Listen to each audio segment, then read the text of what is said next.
Hey everyone, it is day 5 of our 1, 2, 3 30-day drawing challenge. And today we're drawing the moon and with a view of the earth in our background. So if you have joined us for the first time and you want to catch up, the rest of the videos from day 1 through 4 are posted. And today's drawing I think is quite easy. So we won't be here very long. So get your pencil and paper and let's get started. So to get started, we're going to first draw the moon. So the moon is going to be pretty big in our sight. So it's going to cross over the center of the paper. So I'm feeling like that's like the center of the paper. So I'm holding my pencil pretty flat and I'm trying to get my hand to move like this. So I'm going to come back here. So my point's in the center. And I'm going to try to give a nice sketched motion that curves slightly because we want it to be like we're very, very close up. All right, now if you would like to get the background going and have the earth back here, we can go right to the earth. So we're going to sketch a circle. When I say sketch, that means you're leaving your mistakes on the paper and you're letting the pencil slowly form that circle. You're not going to drag it around. You can actually get quite a nice round circle this way because your mistakes kind of guide you to the right path. We need mistakes. All right, so we've got this nice circle shape for the earth. And we've got all this nice sketch, messy lines that we can blend. I love mistakes for that reason because they give us something to blend. If you have a blender, you can run around on those sketchy lines and you get a nice smear. If you don't have a blender, then get a piece of paper towel and fold it until you get a nice point, and then you roll it around in there as well. Now, to make this look like the planet Earth, we need to kind of give it the idea that there are some continents. So I'm just going to scribble out like the idea that this might be the United States. And down here we might have like Texas and Florida. And then we would have South America. Just scribbling like faint ideas of shapes. Over here, Africa. And then Europe over there would just bump into the side.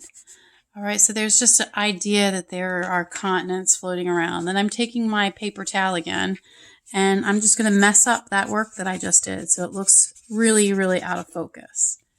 And on this edge of the earth, I'm going to darken it. So this will be as if it's nighttime on that side of the planet. All right, so I'm going to make it much darker on that side. And if I want to brighten up that top part, I'll just run my eraser as close as I can to the edge without erasing the edge completely. All right, and then I can say that that piece of it is done. Now the entire background is going to get colored with pencil in the end, so I'm not too worried if I have any mistakes out here. So let's get started on the moon. Now, the moon has craters, and they're not perfect by any means, so don't try to draw perfect craters. In fact, if they look kind of like ovals that got a little bit crooked along the way, that works fine. Of course, if you're just drawing ovals, they're going to stay nice and flat. The ones up closest to the edge of the paper could be a little rounder, but they would also be a little bigger. Now, these are not giant holes, but they are indentations. So we're going to make them look as if they are 3D in a minute. As we get further from this part and headed towards the earth, we're going to see the craters become smaller and smaller.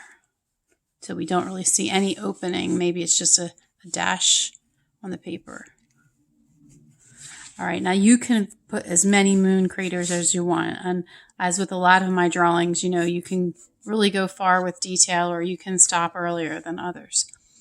But we've got to put some details into these craters to make them look 3D. So I'm going to come over to the edge and I'm going to stay on the right hand side of the oval and towards the back a little bit too. And I'm going to color darker on that side, on the inner wall, and kind of like a C-like shape to give it the idea that this could actually be something that you could step into. Now, inside here, I'm going to also just give a little scribble. And around the outside edges of the craters, I'm going to scribble some more to kind of mess up the surface of the moon more, make it seem as if there's more crack. So again, I'm holding my pencil really far back and I'm just kind of shaking it to give it this uneven, unmanicured look, a look that's kind of messy, right? All right, so you can see the difference in the moon craters that have shadow and the ones that don't and how much better they look. But while I'm here, I'm going to take a minute and give these some blending so that you can see how much nicer they look even after they've been shadowed a little bit. So I'm just going to take my blender and rub there. And I can even like mess up this outside, which will kind of color it gray, but not solid gray, because all that pencil that I put there and all this built up dirt on my napkin are useful. Okay, now I have to continue to go through getting my other craters shadowed and blended, but I want to move on so that you guys can move on as well. And I'm going to go to the outside background of the universe, and I'm going to color this, but I really have to get my pencil on its side when I do it so that it doesn't make lines on the paper. So this makes the pencil sit on the surface of the paper so it's easy to push it around after I start to blend with my paper towel. So I'm going very, very light. If you want this background to be darker, you can always go back and darken it up, but it's always going to be gradually darker. So you're going to always use your pencil in this real light manner. See, I can go back and add more, but I don't want to press hard.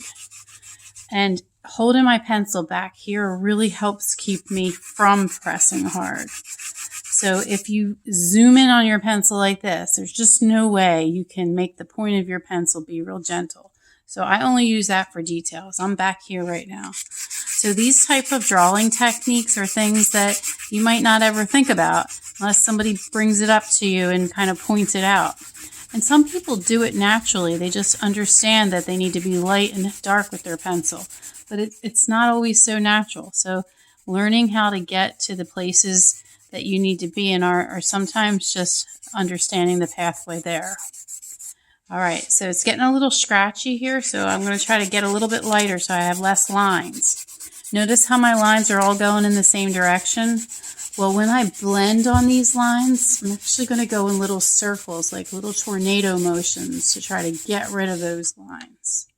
So now I'm going to get my blender. You could use your finger, and it works, but a piece of paper towel definitely works better. So you can see how dark and dirty this is. It's going to be great. All right, so little tornado motions, so little circles.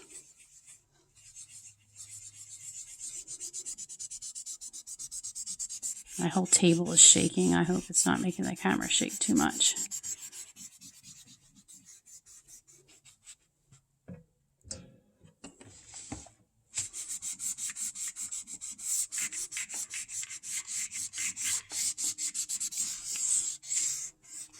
All right, and look at the difference now between this side and that side. So I can see some lines here still. I can go back and get those blended in over here. All right, so right now I think you could call it a day, but I'm going to take it just a little bit farther.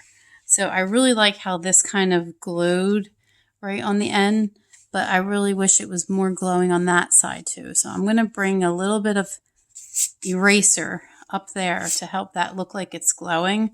And I erased a little too much, so I'm going to be real gentle about adding that line back in. And then I want to make it look like the moon is glowing a little bit, like the sun rays are kind of pouring out from behind. So I'm going to use this trick again. I did this yesterday with the flames. I want the beams of the sun to kind of follow a pattern that goes in all directions. So instead of going like this, I'm going to go like that. So I'm going to do 1, 2, 3, 4, 5, 6, just a couple lines. So see how it kind of gives that? And then just on the edge of the paper right there, I'm going to work my way with little eraser marks in, out, just kind of making a nice ray of sun coming from behind it. So your eraser is like you're drawing these rays, but you're really just erasing them out. And if you are not happy with these, you can always just take that blender and go back over top of them, and you can pretty much just wipe them out just like that. They're very loosely placed on there since you were drawing so lightly and you're just erasing. Okay, so now we've got a nice brightness coming out of the moon. I'm going to make the edge of the moon just a little stronger with my pencil line so that that brightness stands out a little bit. That really looks like the edge of the moon. Now I'm going to add a few more things. I'm going to put a star, a spark of light back here. And I'm just going to use my eraser and try to be real gentle with it to get a little speck of light that burst out of that star. You see it? And now I'm going to add stars in the background. So I have a nice sharp yellow pencil, and if I just do this with it, I can get stars with a tiny hint of color, but they don't show up as good as they do if you do it with black. So even though we know stars are bright, and this works, if you want them to look darker, you're going to get a pencil, regular pencil, and just let the point of the pencil make dots, not check marks or spots. And that will give you a better star field. So pretty easy drawing for the day. Tomorrow, however, on Saturday, we're going to take all the drawings from day 1 through 5 and put them together into one picture. It won't take us too long. I'd say maybe 10 minutes altogether. So good luck, take your time, and keep drawing.